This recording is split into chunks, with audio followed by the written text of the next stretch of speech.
Hey, it's 6:30. I'll call the Business and Finance Committee meeting to order. We have two trustees here, and I don't believe Terry will be right. Okay. If he's going to be right back, just give him a couple minutes. Thank you. I guess, one thing we could do is start the brief introduction from Mr. Nicholas, if you would like to help me with that, Jim? Or you want to do it yourself? He's provided, a resident has provided us with some information, and while we're waiting for Trustee Lynn, Mr. Nicholas would like to provide some information for the audience about your background. Shorewood resident since 2008, and until about 5 years, over 30 years, currently working industry. Hundreds of cities implement paid parking program, parking manufacturing, handheld software.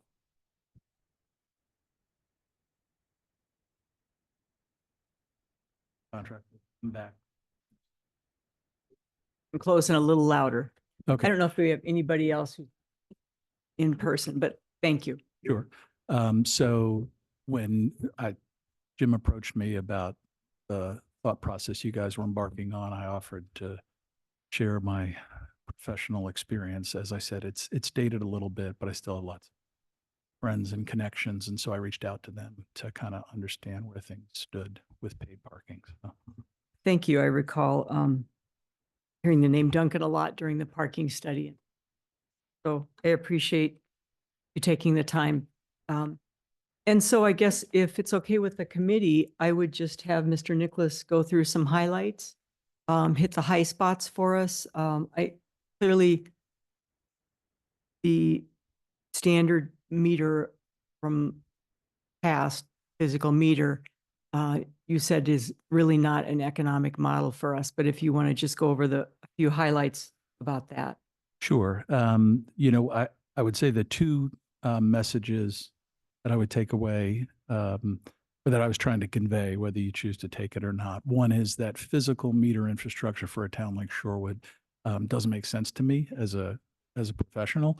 The other was just my effort to try to minimize the need to do a separate study around that.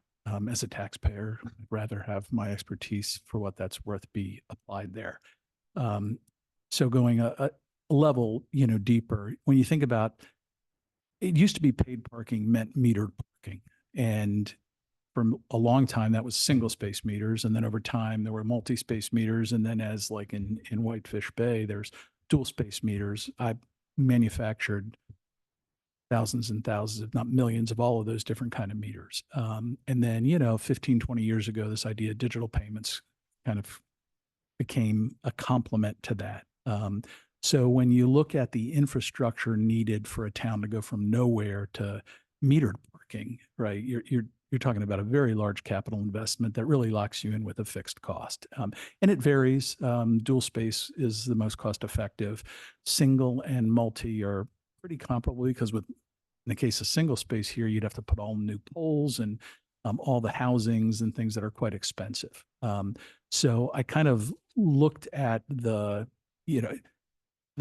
idea of paid parking. It's really, the way I think about it now, and I think the industry thinks about it, it's really more about managed parking, right? You have a lot of tools at your disposal to manage how people use the curb lane in any town. And so, payment is one of those ways. And again, you could put physical meters or you could put digital, and increasingly you're seeing people move more and more towards the digital parking option. I'm originally from Washington, D.C. Ocean City, Maryland is a very large tourism town near there. During the winter, it's 15 to 20,000 people. During the summer, it's 300,000 people. So you have people coming from all over. And this summer, they're doing away with actual metered parking and they're going entirely to digital. And, it used to be you had to pick one digital vendor, which kind of meant everybody who would come to Shorewood would have to download that app. All you have to do is walk onto UWM's campus. You see 3 different mobile payment providers. You can have countless I couldn't find it online. I'm told Virginia Beach now has 9 different mobile payment providers. But pretty much if you have a phone, So I'm sorry, in that, are you talking about like Venmo, Zelle, or when you say a payment model? so a lot of people have heard of Park Mobile. Oh, I see that it's the parking software.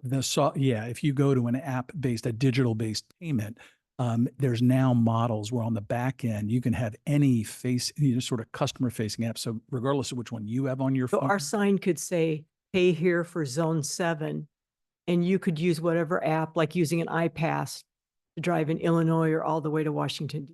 correct, Okay. correct. And that's just kind of the transition, because you're right. It used to be that you couldn't use Easy Pass in different with different toll authorities, and over And so time, all those different platforms would send the money to us. How it sounds, is it easy technology wise then? Because you can offer multiple options for payment, multiple platforms, but they would all come back the same way to the village. that's right. And then for each one you add, does that increase your cost? Not really. Part of the RFP process would be to you need a system of record, because one of the things that you want, one of the flexibilities that you have with the digital parking that you don't with a physical infrastructure is you can customize it as you see fit. And so when you do that, so to use your example, Zone 7 has parameters, right? And those parameters might be the ones that get set up if parking was paid in 2026, but over time, you might want to change what that is, the hours of enforcement, the rates, all of those things. So when you change Zone 7, there needs to be a mechanism to let all the apps know that Zone 7 has these attributes. So you'd have your system of record, and that would then notify the other payment systems that this is, let's say it's Lake Drive and it's, you've decided to charge instead of $1.50 an hour for the summer, you're charging $1.75 an hour. That's And right. then your system of record would let the other systems know. Correct. Correct. And to me, that's one of the biggest advantages of that is it gives you a lot of flexibility. And again, I think about, obviously Shorewood explicitly, there are plenty of times during the day where, if you put paid parking in, people would just find ways, they'd just move off of it. They'd move one block. I mean, the Walker study kind of, if you're familiar with it, I mean, it contemplated that by putting time limits, right? So typically you have paid and then you go to time limit or permit nearby. But the ability over time to just have that flexibility, you could say that it's always 2-hour parking is free. And all you have to do is register your vehicle. So you're making a transaction, but instead of paying, you're logging your vehicle and you stay for 2 hours. After 2 hours, you come by with a license plate reader and you detect that person's overstayed. So it gives you a lot of flexibility about how you want to regulate that curb space at any particular time, day, season. You then also though see I don't know what word to use, so I'm going to say parking creep. So let's say we put no parking.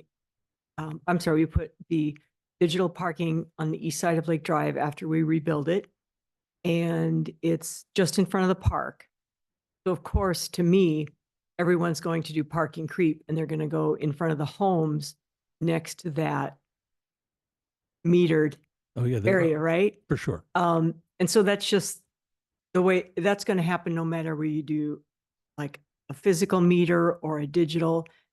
Does anybody ever, I know there are people in the village who say no one owns the parking spot in front of their house and anyone can park there.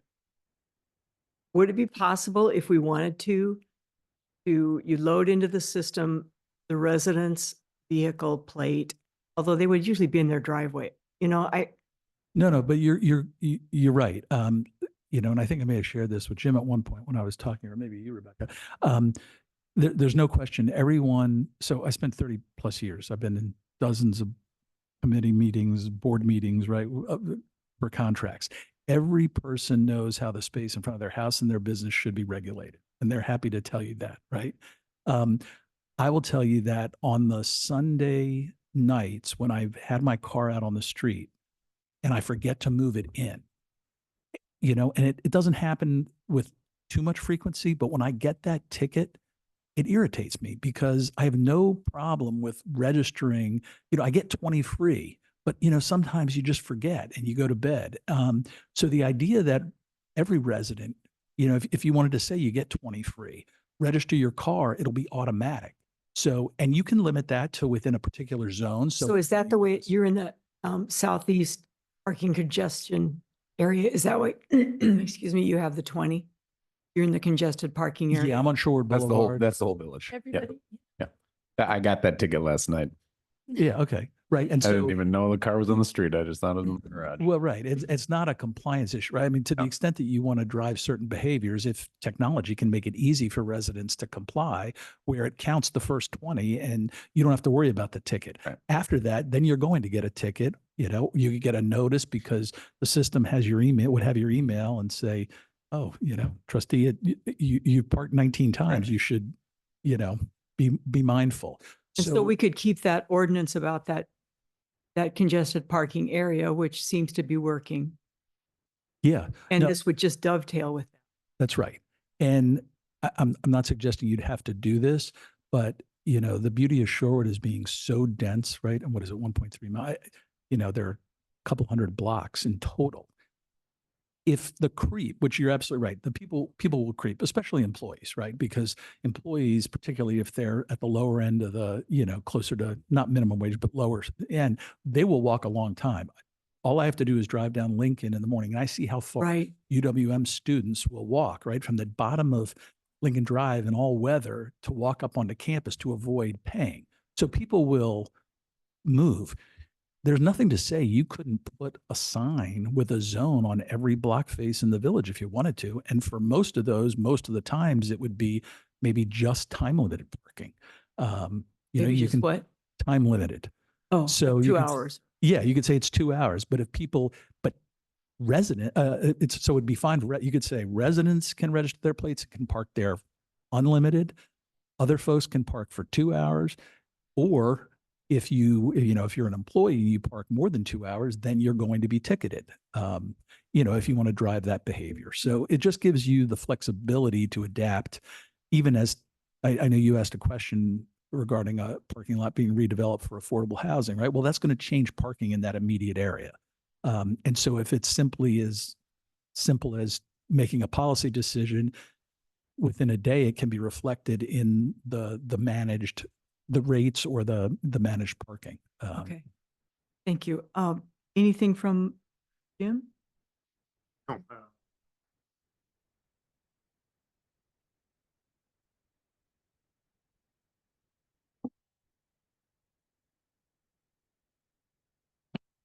Thank you, Rebecca.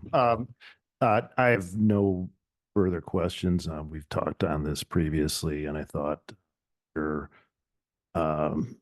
valuation was more comprehensive than I would have expected. So I appreciate the work, and I think it demonstrates that this is a avenue worth some exploration in terms of just identifying it as a potential option for the village moving forward. As we were in a new cost environment, and I think diversifying revenues is something that should be on the table. So thank you. Trustee Lynn? Thank you. Yeah, I really appreciate the insight. I mean, that saves us a lot of time and effort in trying to find this from somewhere else. So I'm really grateful for that. So thank you so much for coming in. I have said in the past, I'm not a huge fan of the idea of charging for parking. I think there are some issues. I think a lot of people who live here appreciate the ability to just pull up, wherever they want, or, to not have a time limit outside their house during the day and things like that. But as has been mentioned, there's a lot to consider. So I do appreciate all this insight, and know that we're gonna have to dig a little bit. I'm sorry, did you? Go ahead. No, I would just say too, I mean, to the extent that the data from the Walker study, which, daytime 28%, 26% occupancy, as a parking professional, that doesn't really dictate, demonstrate that there's a problem, right? You don't have, and even on a Thursday evening at, 7:00, even if you go up to Cloud Red to park, right? You're usually within a block, right? So again, you got to be mindful of whether you'll generate the revenue from it, but that doesn't mean that it shouldn't be managed more effectively, right? And there may be ways to accomplish sort of both of those. So. Having lived where you've lived and your background in the industry, are you surprised we don't have a parking meter system? No, because I would say, when, again, I moved here in 2007, 2007, yeah. The business district as it's now defined was very different back then. There was never an issue parking anywhere. Now that's grown up over time. Could it continue to evolve into one where it becomes more of a problem? Yeah, it could. Again, that's why I always just think about it as managed parking, right? Whether it's permits, whether it's time limits, whether it's paid, right? It's about how do I manage, how do you as policy setters decide how are we going to manage the curb space, right? I mean, you can, if it was suddenly a lot of traffic here, right? It's a decision to leave the curb space for parking, even at that fundamental level, right? Or you could make Oakland 2 lanes both ways. I'm not suggesting that, but I mean, those are the kinds of decisions that typically just get assumed. So I think that's, I think a digital system gives you the most control over how that curb lane is managed. Okay, well, thank you very much. I am very appreciative also for your expertise, and you've done this out of the goodness of your own heart, and your benevolence is appreciated. I'm not a fan of parking meters either, but here we are. It's only because of the financial situation of the village that I am willing to even look at this. I'm trying to open my mind to things that I never thought I'd consider in trying to be respectful of property. So I'm grateful for this information, and I think it gives us a path forward to pursue it farther and see if we can make it work for us to provide $250,000 of revenue annually. And I love the flexibility of it. We could stop if revenues turned around, we pay for the street lights, we get the whole village rebuilt. In 20 years, we can disconnect the parking meter system. I like that, so if things do change for us, if we end up with some federal funds we weren't expecting, the flexibility sounds great. Yep. And technology is what makes this all possible. Yeah, that's right. And, I'll offer this. I mean, I was happy to do this again as a taxpayer. I feel the least I can do, but to the extent you guys, and the other thing is if you wanted to, if you want help crafting an RFP, whether it's review or helping frame it, I'd be more than happy to help. And you don't have to buy it. At least you just go out to Right. the market and say, See what the number comes in at. and yeah, what I the- mean, I again, it's the technology moves so quick. Yeah. I saw in maybe you're right up that the bid wasn't the bid wasn't interested in it.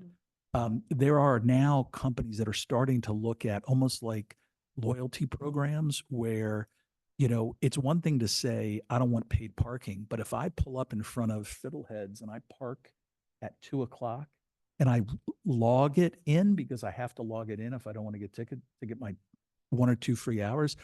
There are apps now where you can get a coupon, basically come in and get a free coffee. So those kinds of things where you start to know where people are parking, now you start to get a different view among some of the A reward stakeholders. program. Exactly. So And- then the parking, we could partner with Fiddleheads.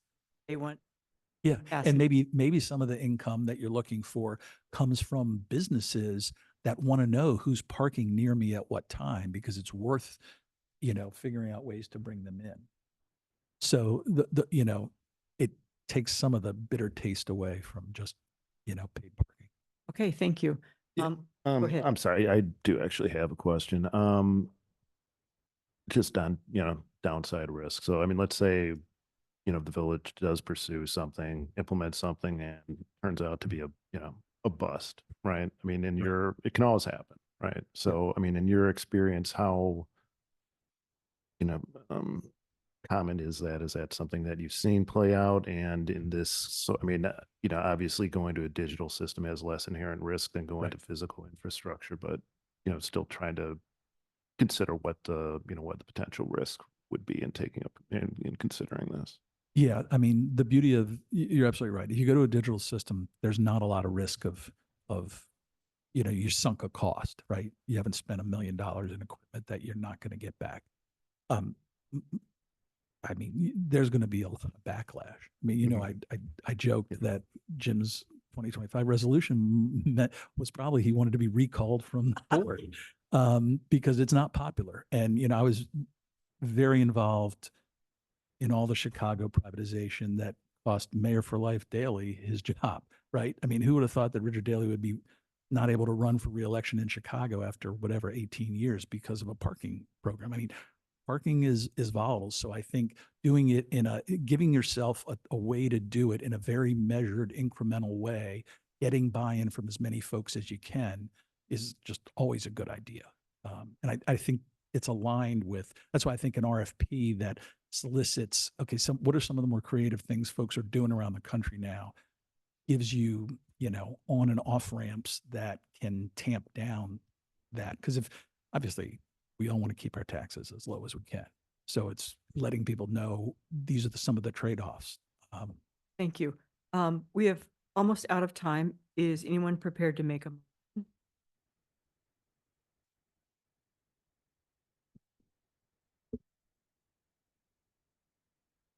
I believe you have until 7:15. No, we've got time. Yeah. Oh, no, okay. I got just time. wanted to. Yep.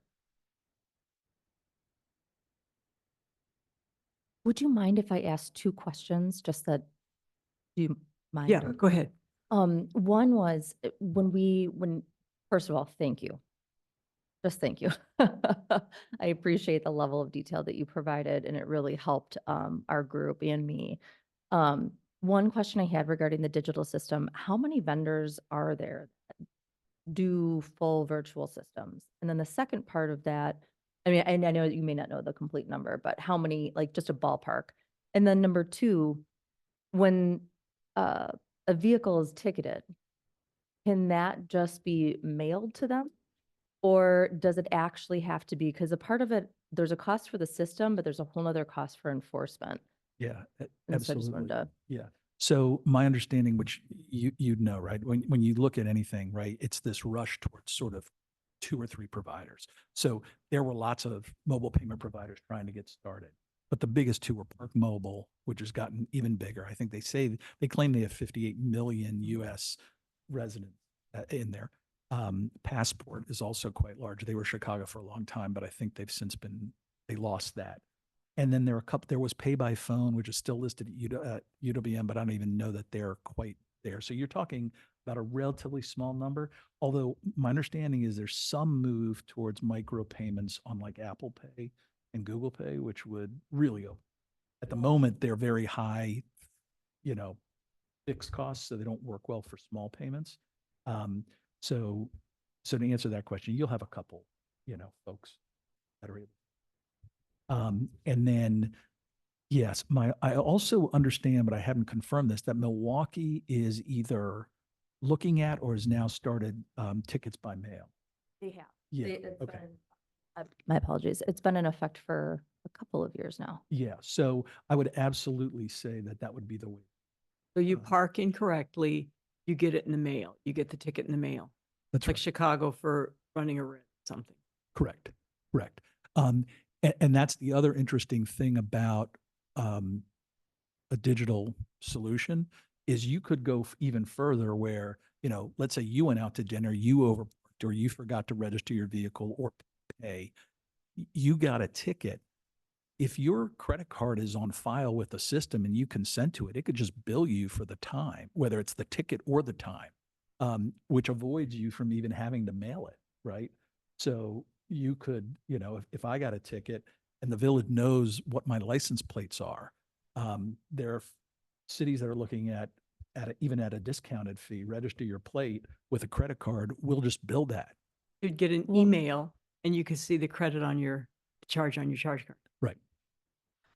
Sure. Or because you log in your license plate number with a credit card to Right. pay for parking. And Yeah. so it would I don't know if it's like legally allowable to do that yet, but I mean, yeah, right, to avoid the postage cost. Right.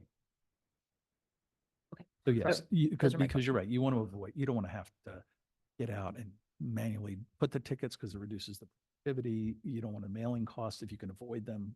So even if you sent an email that said, click here and pay, even if you couldn't automatically the credit card, at least an email is effectively free. And so what do you find the responses? Well, so not to be too, I mean, in many places, it's not legal. And it's been decriminalized, right? So it's more administratively handled. I think nobody likes writing parking tickets, and they certainly don't like having to stop and get out because it, you know, the vehicle double parked blocks traffic. The enforcement officer is more likely to be confronted, you know, by an upset person. So the idea of being able to just drive down with the license plate reader, scan the plates, is it paid parking? Is it overtime? Is it wanted for some other reason, right? For robbing the Wells Fargo, right? You immediately know it, and it sends those systems automatically send out to whatever feeds you want. And it allows you to then, you know, just handle it in the I won't say frictionless, but almost frictionless way. And so then how many, typically in a municipality, knowing that we're small, how many different departments do you see being involved? Obviously, the police or a CSO. Yep. Clerk of courts. court Yeah, it clerk? just would, in that sense, it would feed into your, I don't know what your current issuance is. I know in the years past, you issued about 15,000 plus or minus tickets a year. So, you know, my numbers look like you might get 8, something like that, but that just feeds into the same Same workflow. that we were using.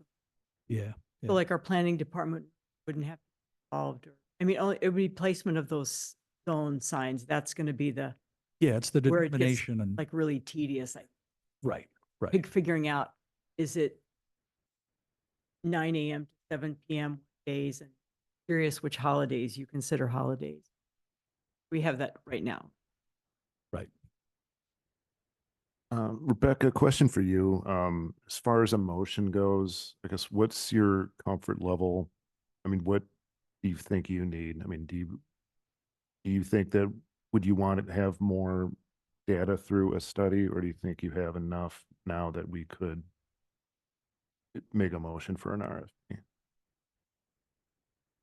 Never done an RFP for a digital parking system before. I'd give it my best shot. Bear with Mike. So I think my larger, and I kind of put this within the scope of the memo, we're really just looking for you guys to provide the direction, and then I'll try to do with it the best that I can, recognizing that I'm not in the parking business, but I love to learn about stuff. So, happy to pull that together. More importantly, I've been working a lot on communications as we've been looking at our alternative revenues, and I was wondering, you know, we've never talked to the park or to the public about a digital parking system and what that would mean. And so I wanted to get your thoughts on how, if you did move forward with an RFP, how we wanted to communicate on it. And then,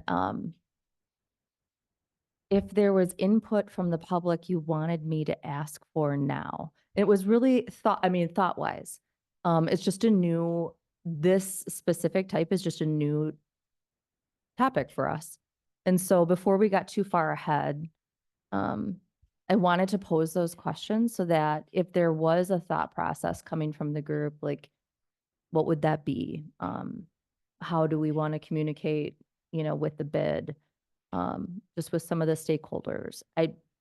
Wasn't this a question in our, Yes, it was. It didn't use the word digital. Right? I mean, I'm pretty sure it was in our, any paid metered system. yeah. And so, I mean, to me, there is a significant difference. I mean, I think a lot of people would think, oh, you can't pay for it. Possible we've, you know, answered that question. But I would have to say, you know, I understand and respect the concern.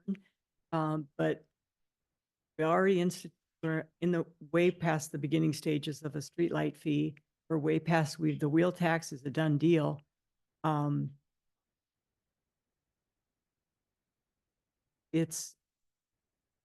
We have done a lot with just moving forward with the poll and the meetings that you led.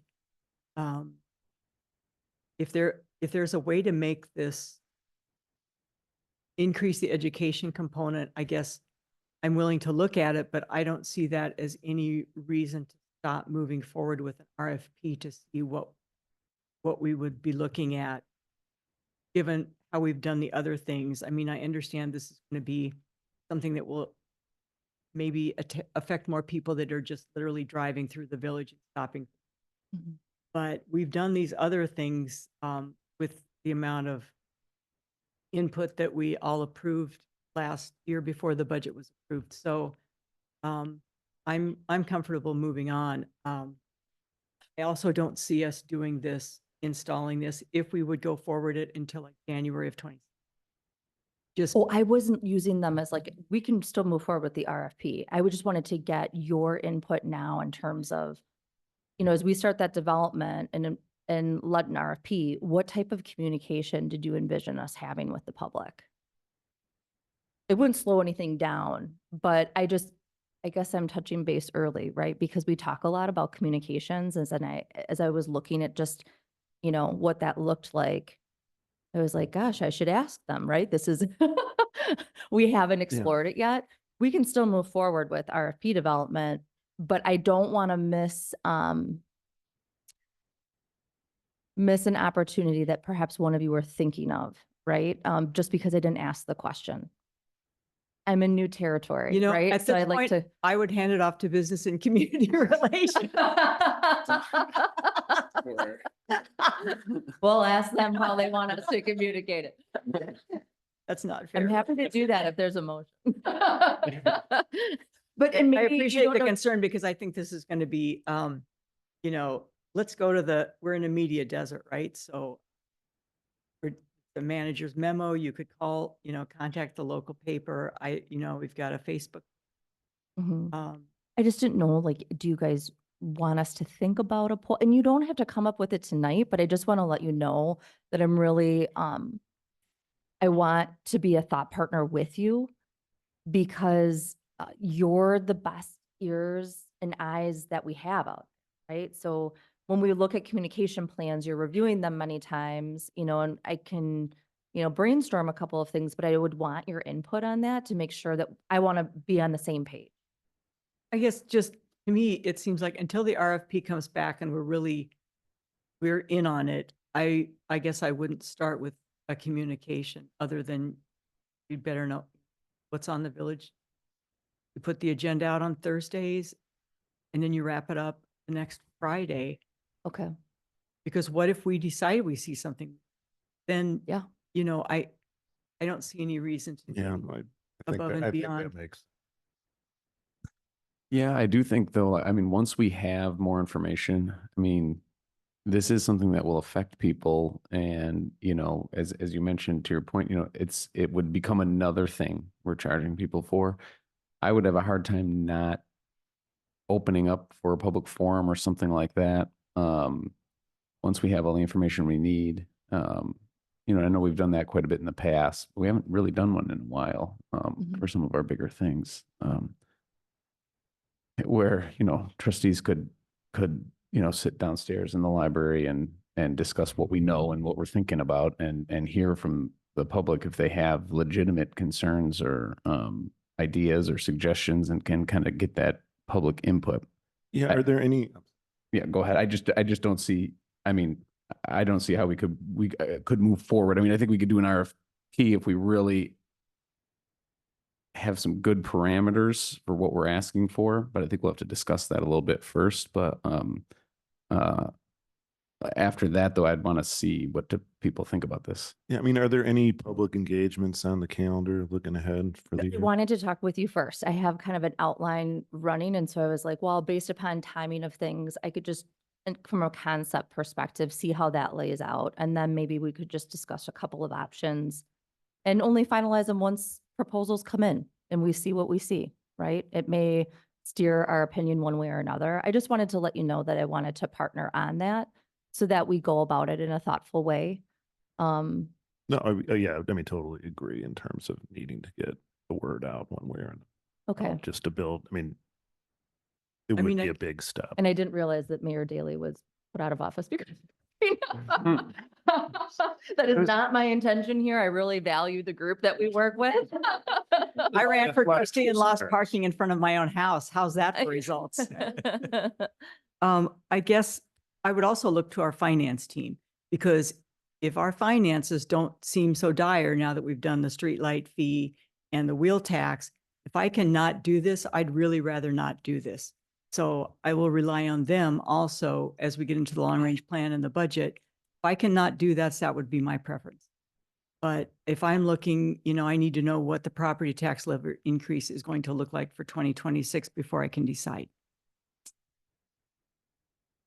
President McKay? Yeah, so I might have missed something, but the purpose of the RFP would be to get proposals of sort of products that would advance digital parking management systems, right? And the cost of contracting for that. At what point would we put in the RFP to generate forecasting of revenue? So at what point does Yes. the committee hear about revenue? Okay. I would. Okay. And enforcement, because even though it's a digital system, you'd still need our officers don't write tickets for this. It's our community service officers, and they're already spread. Like I want to understand what that time is, because it's more than what they're doing right now. So in addition to that, like what would that look like? Who would we need? What does the software implementation look like? But I would ask that person or that firm to put that within the scope of the analysis. Also to be verified before they submit any report with our police chief, because they would be the designated lead on the proposal. Because it will directly impact their operations. I'm sorry. Thank I you. answered the No, that question? answers my question. So. Okay. I can make a motion. Okay. Well, just, yeah, I mean, real quick, I mean, I use Park Mobile, to park downtown all the time. And I mean, they, I think, charge me 35 extra cents or something like that. I mean, so, I mean, these companies, I mean, they are for-profit businesses. They're there. Their businesses to make money. So there's a way they're going to make money, and just to kind of piggyback off your question in terms of revenues, do they make money just from each parking, charge, or is there an additional underlying fee that we're paying every year to them? Typically not. that Typically, again. it's the convenience fee, which is Typically just the on convenience fee. top of, that's one of the other advantages of doing that as opposed to because if you charge $1.50 at a meter, you're Mhm. going to pay 30% of that in the credit card fees. Whereas, so you're really, which is why my thing shows a net revenue, but typically, unless there's something very odd, you would find that Park Mobile will come in, they'll put the signs up, they'll do a level of marketing They'll communication. put the signs up? They will. They typically, or at least pay for them. And then you get your 35 cents is on top of the $1.50. Mhm. So the village gets the full amount. Right. Yeah. Yeah. And that brings me to the second question then, is a community like Shorewood then profitable for them? The city of Milwaukee downtown definitely is. Yeah. Again, unless something's changed, they still are really, it's all about volume for them. Just volume. So they are happy to sign up any village, Okay. So they do get a cut. Well, they take in their case, they add what they call a convenience fee on top. So the motorist pays that fee on top of the village's rate. So the village gets 100% of the published rate, and the user, Plus the credit card fee? they will cover that Oh, out of their I see. 35 cents. see. Okay. So, yeah. Yeah. So I have MKE Park powered by Park Mobile, and you pull it up. It's taking a minute to load here. You go to Park. So if you have multiple platforms is each one?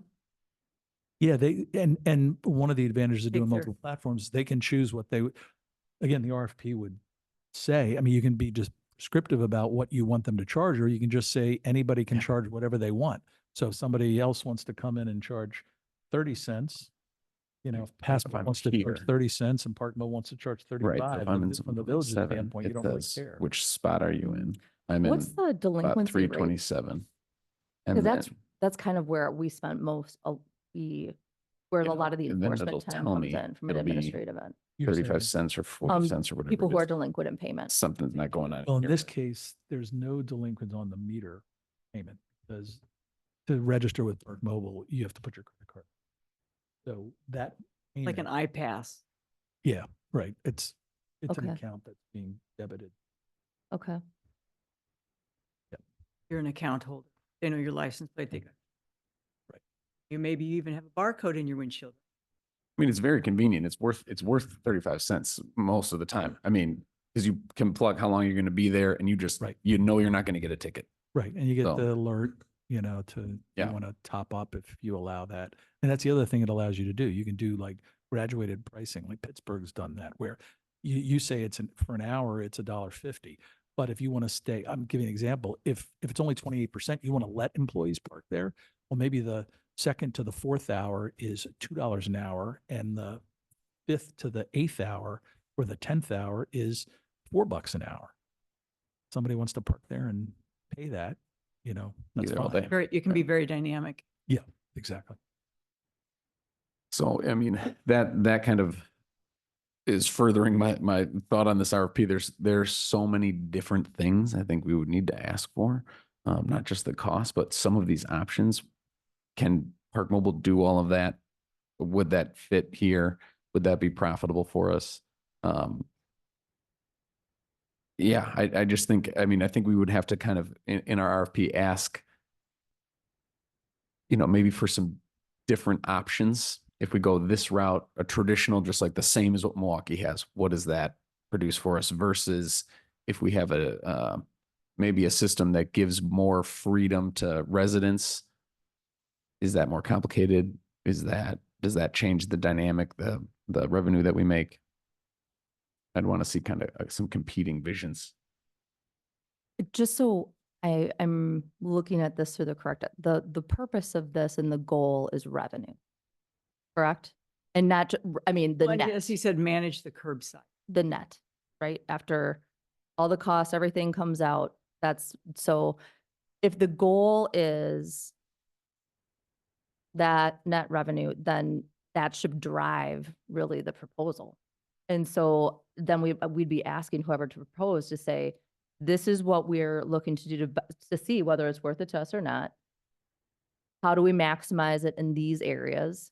And what other features can you provide? Is that? Yeah, I mean, I think, you know, ultimately, you guys have to decide. I think you have to decide two things, right? One is how much revenue justifies this? Is it $250,000? Is it $500,000? Whatever. What's the number? What's the magic number? Well, right, You know, because I and- mean, you can charge $10 an hour and on every village street, and you'll get there. That wouldn't be necessarily the most palatable way, but those are the dials that you can turn. So I think, you know, yes, you want an RFP that lays out what are the tools that are available to be in our toolkit. Right, and In what the are the costs context of of that? where we are on the North Shore, like what's the meter cost on Downer? What is a meter cost, an hourly? Right, And so- right. And then from there, you as the policymakers decide, okay, how do we want to turn these dials that are palatable to the citizens, knowing what, or the motorists, right? Because it's really limited to motorists, right? How do you want to, what's within the realm of acceptable? I can make a motion. Please. Sorry, one last thing. The Alright. second thing I want to be clear on is where we would be charging for parking. And I would only be okay with the business district. But that's our choice to make after. But I think the RFP. But I think should they would need to probably- know, yeah. Well, The RFP, I think we had agreed would include Lake Drive by Atwater. And I also, I'm not okay. I don't want it to include Lake Drive by Atwater. I would just want the business district, but. It seems to me that would be a decision for later. And that would be something I'd want the whole board to be in on. right, so initially, based upon the motion from the last meeting, which was just an analysis at that point, it would have included Oakland, Capitol, Edgewood, and adjacent streets, publicly owned lots, and season metered parking on the eastern end of Capitol Drive and Lake when the beach is in heavy use. So I would put, just so you know what to expect, is that I would put all of those in. And then if you guys, we're gonna have to go through a review, a draft, just because it's new, and I think it'll be good for us, right, to go through that education together, and then what you want to take out, we can take out. but that's where I intend to start. And I think that's good. And then the whole board could weigh in on, once we get the RFP, obviously it will come up for a full board vote. Yeah, I would just want, I mean, I defined it like that just to, I want to get my arms around what I think we would want to get our arms around what the opportunity and the possibility is, because just, again, just given state of revenues and costs, if we don't, I think it's going to be a question that'll come up down the line. So I think it'd just be good to have a baseline understanding of what the possibilities are, whether we do it or not. It's a totally separate thing. And I also, I can see the merit. I think we discussed this earlier about even going like 2 parking stalls around each corner from the main. Yeah, I mean, it might not be worth, the juice might not be Right. some of those, but it would just be good to understand. I'd like to know what the net revenue is, the different options. And I would hope that the RFP would. I mean, I'm guessing these people do this in the sleep, right? Yeah, they do. I mean, ultimately, they don't decide what your rates are going to be and things, and your hours and your days and things. But yeah, I think the 2 scenarios that I looked at in the analysis, if you just do the block facing, I think that was 160 something in revenue for meters and another 160 in ticket revenue. And I think the net there was closer to, I forget, it was lower than the 225. I think the 225 was if you did what is now, what Walker defined as the business district, which included the block around, right? Not just the block face on those streets, but the 3 other sides around. So. All right. All right. Gary? Nope, no. All right. All right, I'd like to make a motion to commission an RFP for digital metered parking to solicit an RFP to solicit bids for digital metered parking in the business district to include Oakland and Capitol and adjacent streets, village-owned lots, roadways in proximity to Atwater Beach during the summer months, and Edgewater in Edgewood. Sorry, yes, thank you. In Edgewood. I'll second. Any more discussion? And I'll just say I'm for this now, but I'm very, very cautious going forward. But I do think that getting this information is a good thing. All right, we'll take a vote then. All in favor, say aye. Aye. Opposed? Motion passes 3-0. Is there a motion to adjourn? So moved. Second. All in favor, say aye. Aye. Aye. And the meeting is adjourned at So, 7:17. Thank you very much. thank you. Thank you very much. Thanks a lot.